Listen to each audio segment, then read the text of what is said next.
ఆంధ్ర రాష్ట్రం వెనుకబడే పరిస్థితి వచ్చింది అధ్యక్ష పాదయాత్రలో నన్ను ఉపాధ్యాయులు కూడా కలిశారు. 117 జియో రద్దు చేయాలని కూడా వాళ్ళు అన్నాడు నన్ను కోరటం జరిగింది.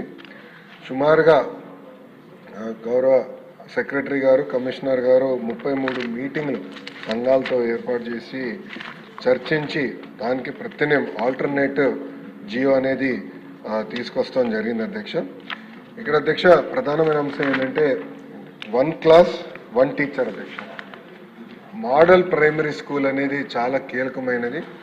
1 క్లాస్ 1 టీచర్ ఉంటేనే నాణ్యమైన విద్య మన పిల్లలకి అందజేయగలుగుతాం.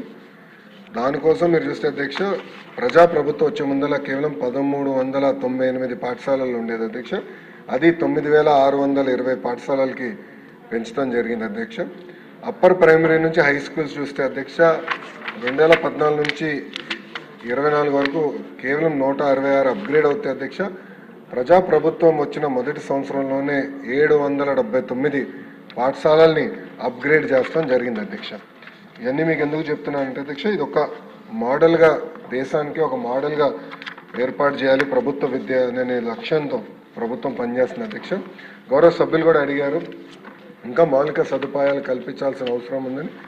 100% నేను ఏకీభవిస్తున్నా గౌరవ సభ్యులతో. అన్నీ మేము పరిష్కరించాం, అన్ని రూములు కట్టాము, ప్రహరీ గోడలు అన్నీ కట్టేసాము నేను అనట్లేదు ప్రక్రియ ఇప్పుడు ప్రారంభమైంది. మన బడి మన భవిష్యత్తు కింద ఇప్పుడు రీఆర్గనైజేషన్ అయింది కనుక చాలా క్లారిటీగా ఎన్ని గదులు కావాలి, ఏ స్కూల్లో కావాలి ఒక అంచనాకి ప్రభుత్వం వచ్చింది.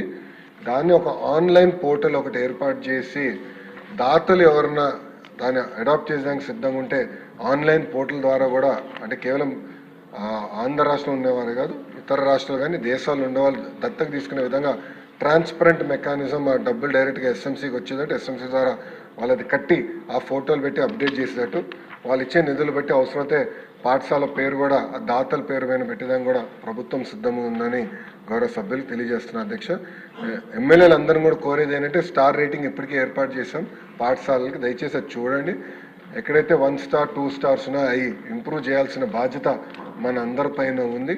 అది కేవలం హార్డ్వేరే కాదు, అంటే ఇన్ఫ్రాస్ట్రక్చరే కాదు, లెర్నింగ్ అవుట్కమ్స్ పైన కూడా ఎక్కువ శ్రద్ధ పెడుతున్నాం. అటెండెన్స్ పైన, ఎగ్జామినేషన్ పర్ఫార్మెన్స్ పైన కూడా ఎక్కువ శ్రద్ధ పెట్టాల్సిన అవసరం ఉంది.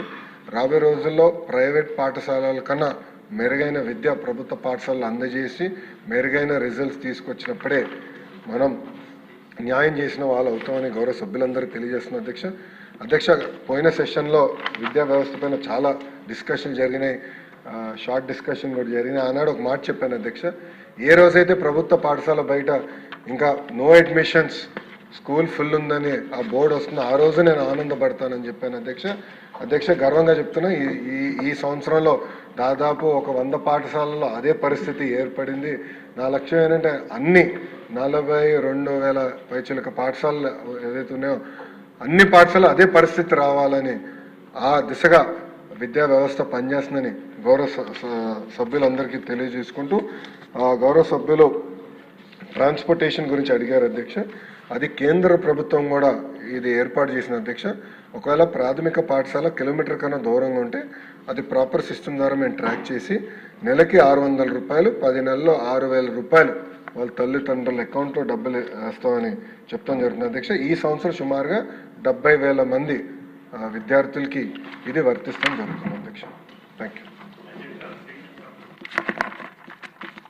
ఇప్పుడు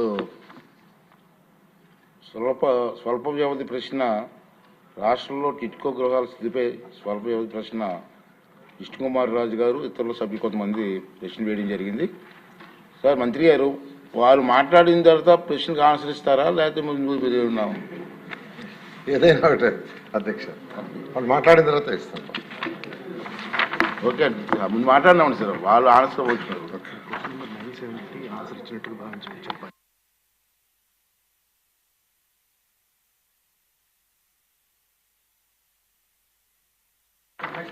లాస్ట్